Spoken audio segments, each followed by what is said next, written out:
6:43 now. Welcome back. The BPD needs you. Police officials are gearing up for an academy the next year. And Sergeant Nathan McCauley is joining us live via Zoom with some details on some changes to the process. Nathan, thanks for joining us.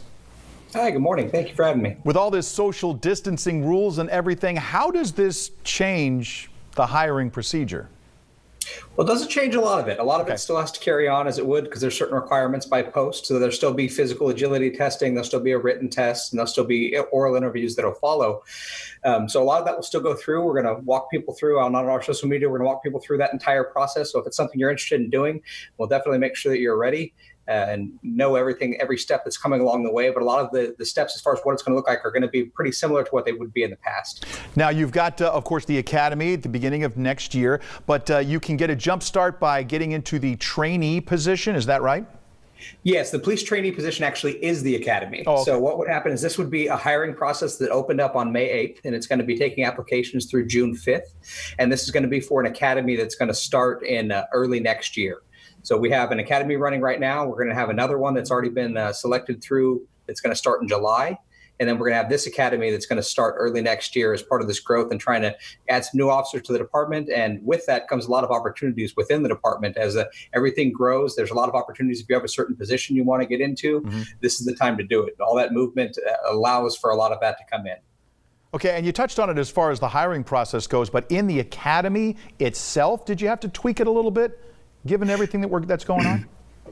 Where they can. There's some parts that are still very physical, very strenuous. Yes, you want to be safe. Yes, we want to be responsible. And they have that at the forefront of their minds as far as making sure they're protecting people. But at the same point in time, you do not want to compromise standards either. The physical training, firearms training, the driver's training, the classroom training, all of these are essential to making them long-term successful and safe.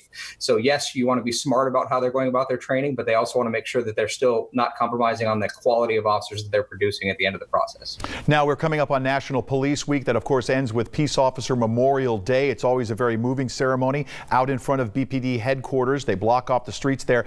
How will that look or feel different this year? Well, unfortunately, first off, it's going to be a ceremony that's not going to be open to the public. We will have a virtual forum, or we're going to have an online Facebook Live ceremony on our social media platforms on Thursday morning. So that's something where we hopefully the community can come together with us through the social media platforms, take advantage of the technology we have and still be a part of that ceremony. In some ways, it actually offers more people an opportunity to be a part of it that wouldn't necessarily be able to make it out to the physical ceremony. We're also recognizing Police Week through a variety of other ways. We've had videos in different areas talking about the honor guard, some of what it's like to be some of the family members of law enforcement officers, some interaction with the community and things that have been coming throughout the week. And we want to make sure that even though it's going to be different this year for sure, we want to make sure that we still were able to recognize the different areas that we normally do and definitely remember those that lost their lives serving our community. And we want to make sure that this is still something that they're always with us, they're always in our hearts, and we want to make sure that we didn't pass that opportunity to recognize them, even though it's an unusual circumstance this year. Sergeant Nathan McCauley with the BPD, I want to thank you for spending your time with us this morning. Appreciate it. Thank you for having me. All right, let's switch gears.